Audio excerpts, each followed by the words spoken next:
Es la hora de la última batalla. Las fuerzas de la libertad se enfrentan a un dictador sediento de poder. El destino del mundo está en juego. El precio, 20.000 millones de dólares. El plazo, 72 horas. Game over.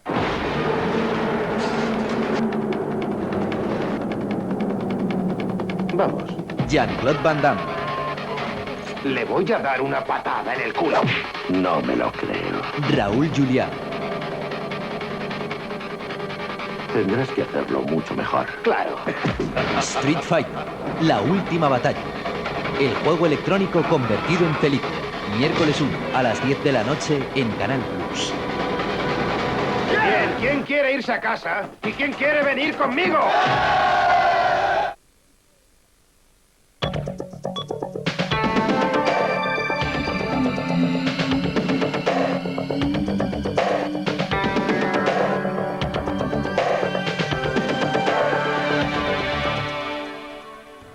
Buenos días. Hoy, último día del año, pasará a la historia la rubia, la moneda de peseta que ha sido parte de la vida de los españoles durante más de 60 años. A partir de mañana dejará de tener valor comercial junto con otras monedas del sistema antiguo. La peseta, que se empezó a acuñar durante la República de una aleación de latón y cobre, desaparece de la circulación junto a las últimas monedas con la efigie de Franco y todas las del sistema antiguo de 1, 2, 5, 25, 50, 100 y 200 pesetas. A partir de ahora solo 8 monedas conservan su valor facial, pero las que dejan de circular podrán ser canjeadas en bancos, cajas de ahorro y entidades financieras hasta el próximo 4 de abril. Seguimos con lo último sobre el temporal de frío que nos afecta. Esta es la situación y la previsión para las próximas horas. 1997 va a llegar a España acompañado de temperaturas más bajas, de lluvia y también de nieve. Esta ola de frío es aún más intensa en el resto de Europa, donde los termómetros han llegado a marcar 30 grados bajo cero. En nuestro país ya han muerto 5 personas a causa del temporal, que según los servicios de meteorología va a afectar en mayor o menor grado a toda España en los próximos días. Las nubes que cubren casi toda la península van a dejar nieve por encima de los 300 metros en el Cantábrico, Navarra, Aragón y País Vasco, mientras en el sur de España sigue lloviendo. Según las previsiones, las tormentas más fuertes se van a producir en las provincias de Cádiz y Málaga. Hasta ahora, las inundaciones han causado pérdidas de más de 1.000 millones de pesetas en la agricultura. El Consejo General del Poder Judicial ha instado al fiscal a que investigue la filtración de los papeles del CSIC, ya que podría haberse cometido un delito. El máximo órgano de gobierno de los jueces respondía así al amparo solicitado por el magistrado de la Audiencia Nacional, Baltasar Garzón. Garzón se consideraba atacado por el ministro de Defensa, Eduardo Serra, a raíz de la publicación de los papeles del CSIC. Un informe de la Audiencia Nacional dice que esos documentos no salieron del juzgado. El gobierno ha reconocido que el origen de la filtración está en el Ministerio de Defensa, por lo que probablemente las investigaciones se centrarán en el departamento que dirige Eduardo Serra. Y estos son otros asuntos que resumimos brevemente. Palestinos e israelíes negocian contrarreloj para intentar llegar a un acuerdo sobre Hebrón antes de que finalice el año. Hebrón es la última de las 7 ciudades cisjordanas que deben pasar a ser controladas por los palestinos. Gesto por la Paz pide que se coloquen 2 velas encendidas en las ventanas en el último minuto del año por los 2 secuestrados por ETA. Encierros en Nochevieja y la ascensión a una cumbre de 2.000 metros serán otros actos en solidaridad con los secuestrados. El Deportivo de La Coruña ha retirado su recurso judicial contra el cierre del estadio Riazor. El Deportivo solicita, sin embargo, que el partido de la sanción no sea el del próximo sábado ante el Barcelona. Y esto es lo que más destaca la prensa esta mañana. El fiscal del Estado investigará la filtración de los papeles del CSIC. Señala El País que también destaca que Milosevic se enfrenta a disensiones en el ejército. El fiscal investigará si Eduardo Serra cometió delito por los papeles del CSIC. Titula El Mundo, que también recoge en primera el temporal de frío que ha matado a 2 mendigos en Madrid. ABC, que desea felicidades en su portada, abre sus páginas de información afirmando que la actual estrategia de vandalismo urbano provoca disensiones en el seno de CAS y la propia ETA. Eso es todo por ahora. Más noticias minutos antes de las 10. Ahora les dejamos con el informativo de la cadena norteamericana ABC. Hasta luego.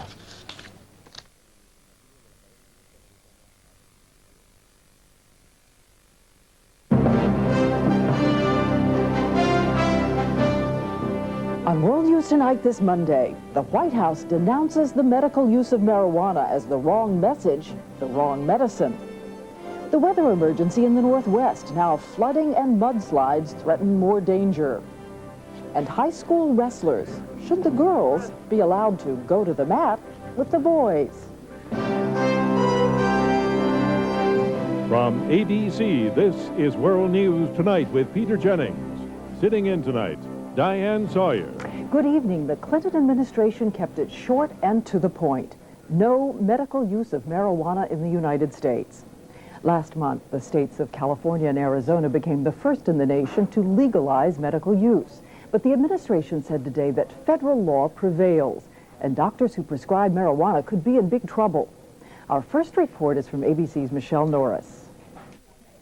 With teen drug use on the rise, the Clinton administration says prescribing marijuana for medical purposes sends a confusing message to young people. We have a problem. Increasing numbers of Americans believe that marijuana is not harmful.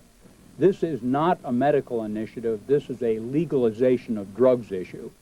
Under the administration's plan, the government will enforce federal laws prohibiting the distribution of illegal drugs, even when permissible under state law. Doctors who violate the law could have their medical credentials revoked or even face criminal charges. We want to make clear that federal law still applies, and federal officials will continue to apply the law. The administration rejects claims that marijuana is more useful than existing medicines in treating a variety of illnesses, such as glaucoma, arthritis, or the nausea associated with chemotherapy. But Dr. Richard J. Cohen of San Francisco says marijuana has helped some of his seriously ill patients. It means that patients will not have access through a physician recommendation to a medication that might improve their quality of life or their medical care.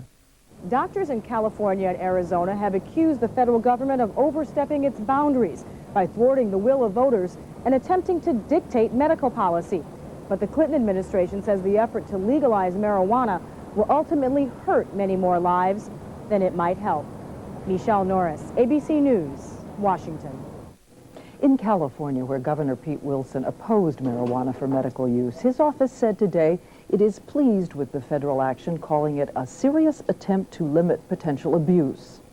But the medical use proposition did pass with 56% of the vote in California. And some of those voices were raised today, too. ABC's Judy Muller is in Los Angeles. Valerie Corral had an overwhelming reaction to the administration's stand against medicinal marijuana. Frustration and outrage. After years of work, tireless effort at trying to change the law, we've done it. And now we're being told we refuse to allow you access to medicine. Corral and her husband are founders of an alliance which grows marijuana for medicinal purposes. After obtaining written permission from their clients' doctors, the group distributes the drug to some 100 sick and dying clients. Now, some of these people we're going to have to deliver to.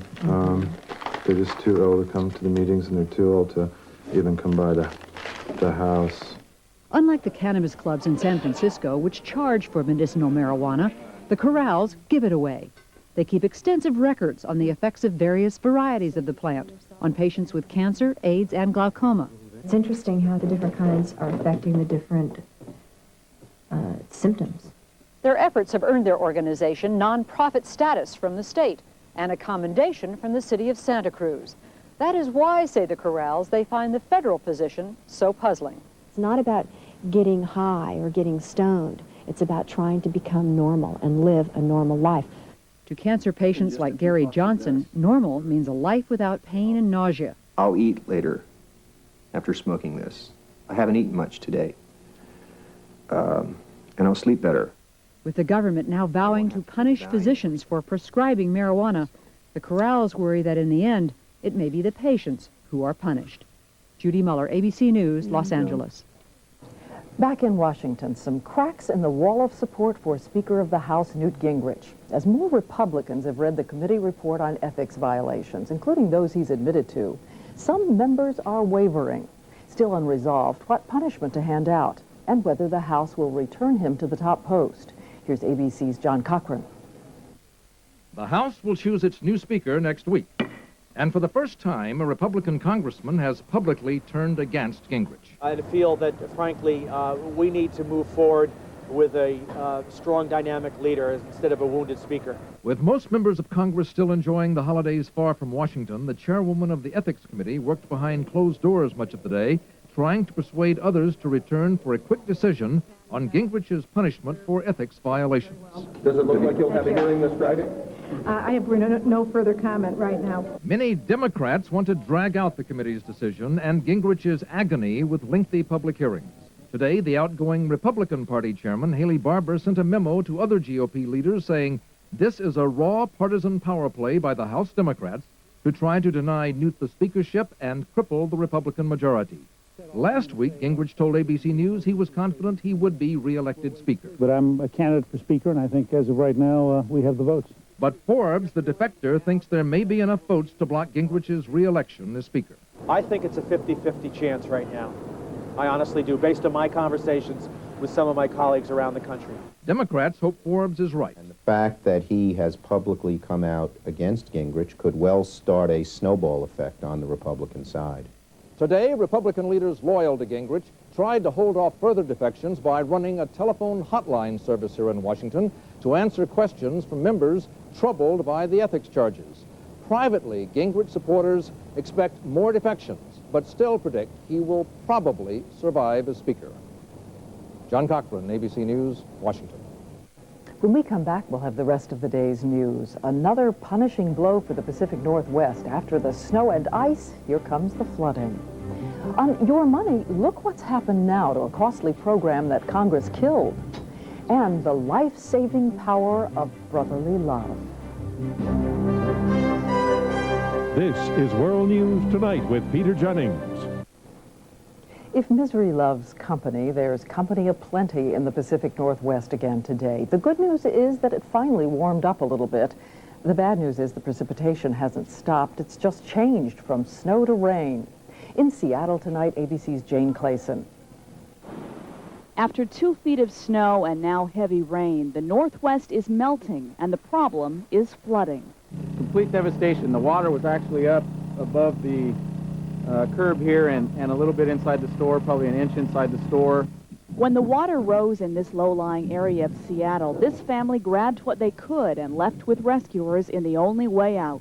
Just water started rising. It's flooding down there big time. Flood warnings are posted for 7 Washington rivers. The governor has declared a state of emergency in a dozen counties, and the National Guard is standing by to help. River waters may crest tonight, and people are doing what they can to prepare. In this suburb of Tacoma, water is running 3 feet deep. All that snow and all that rain, I knew it was coming. It's a matter of time. The weight of all this water collapsed roofs throughout the city. Clogged drains kept high water racing through traffic. Many cars couldn't make it through. 3 major passes through the Cascade Mountains have been closed. All day long, 2 other highways in Oregon were backed up for miles. This is the worst weather the Northwest has seen in years. And if that's not enough, 3 more storms are on the way. Jane Clayson, ABC News, Seattle. It's not just here. Europe has also been having a problem with severe weather. In this case, extreme cold. Some of the lowest temperatures in decades have been responsible for at least 90 deaths thus far. Here's ABC's Mike Lee. Much of Europe cannot even move. Thousands of people have been stranded in cars, in their mountaintop villages, and on the streets. In Romania, with a low of 6 degrees Fahrenheit, the homeless were among the worst hit. Many power lines are down, so tens of thousands of Europeans, mainly in eastern countries, are without electricity. The final death toll from the cold will not be known for days. In Germany, 7 degrees and frozen rivers have blocked all but the most powerful supply boats or the most stubborn captains.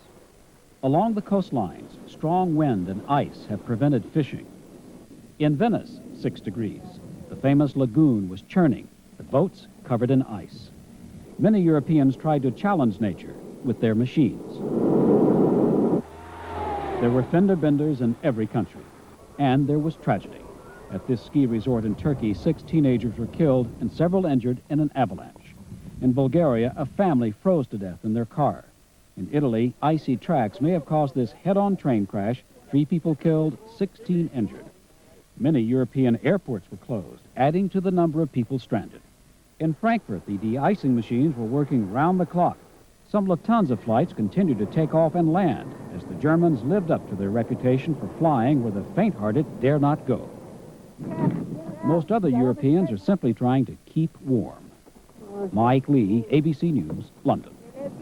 Continuing on around the world, some remarkable steps toward reconciliation on the Korean Peninsula today. North Korea has agreed to talks with the U.S. and South Korea aimed at settling the Korean War. It ended 43 years ago, but there's never been a peace treaty. And this morning, South Korea returned the remains of 24 North Korean commandos killed after their submarine ran aground on a spy mission. Over the weekend, North Korea apologized for the incident. U.S. Envoy Dennis Ross arrived back in the Middle East today, trying to close a deal. Israelis and Palestinians say there will be a signed agreement tomorrow on pulling out most Israeli troops from the West Bank town of Hebron, if the last-minute disagreements can be worked out. In northeast India, 300 and possibly more people in the state of Assam may have been killed by a bomb that went off in a packed train. Police say it was a remote-controlled device. No one has claimed responsibility for the explosion, but suspicion has fallen on a separatist group. When we come back, picking a fight, why this young woman isn't allowed to compete. In Texas today, a young woman who says she only wants a fair fight. She is one of a handful of high school girls in the state who want to wrestle competitively against boys. But the State Wrestling Association says no, claiming she could be seriously injured. Now she's taken her case to the court, charging discrimination. Here's ABC's Valerie Williams. Until earlier this month, 17-year-old Courtney Barnett was treated just like any other athlete by her teammates, her coach, her school district. But all of that changed when the Texas Interscholastic Wrestling Association barred Courtney and other girls from competing against boys, citing concern for their safety. I think it's equal opportunity for anyone to get hurt. It's kind of interesting because I've played judo so long and I've had my nose broken 6 times. Before the ban, Courtney had 4 matches against boys this year, and she won 1. The woman is not at any more risk getting hurt than any other person steps on the mat. it's ridiculous. Our team fully supports her. I mean, we're all behind her. She's just one of the guys out there. But while Courtney's male teammates are supportive, wrestling officials in Texas are so intent about keeping girls off the mat that 2 weeks ago, the Referees Association disbanded so that it wouldn't have to officiate any boy-girl matches. At least 20 other states allow girls to wrestle boys in high school competitions. The American Civil Liberties Union is now fighting to reverse the ban on the dozen or so female wrestlers in Texas. Boys have an edge, I mean, let's face it. But the problem is, until there's enough competition, the girls don't have anybody to wrestle. So to really be able to compete for a title, the girls have to be allowed to wrestle the boys. When you go out and you're facing off against a guy on the mat, what do you think about? Tearing his head off. I do. For Courtney, the whole controversy has been a lesson in how to fight. That to win on the mat, first, she must win off of it. Valerie Williams, ABC News, Arlington, Texas. Around the nation, Earl Pitts, the FBI agent charged with spying for Russia, pleaded not guilty today. A federal judge in Alexandria, Virginia, set a trial date of April 21st. Pitts was arrested 2 weeks ago. He's accused of selling state secrets to Russia for $250,000. The post office tallied up the numbers today and said the most popular single stamp of the year was the one showing actor James Dean, who died 41 years ago. 31 million James Dean stamps were sold, mostly to collectors who never mail them. Pure profit for the post office. The Consumer Product Safety Commission spoke out today about those Cabbage Patch Snack Time dolls, the ones that have been snacking on children's hair. The commission says the snack attacks have happened 35 times, but with no serious injuries. The government's advice is pretty simple. The battery runs the doll's mouth, pull off the battery on the back, and the chewing stops. Aren't you glad you have a government that could think of that? And when we come back, whatever happened to the government bureaucrat who made $117,000 for doing nothing? It's your money. We have something a little different tonight for our regular report on how the government spends your money. Instead of a new case of questionable government spending, we're going to see what happened to some of the programs we've put in the spotlight during the year. What changed? What didn't? Here's ABC's John Martin. Remember Jim Felsen, the government doctor paid to do nothing? Felsen filled his public health service office with coffee cups up to and along the ceiling to count the idle days he spent receiving $117,000 a year. Well, he has a new government job now. He's not stacking coffee cups. He makes the same salary, but says taxpayers still aren't getting their money's worth. Basically, I was assigned library work to do.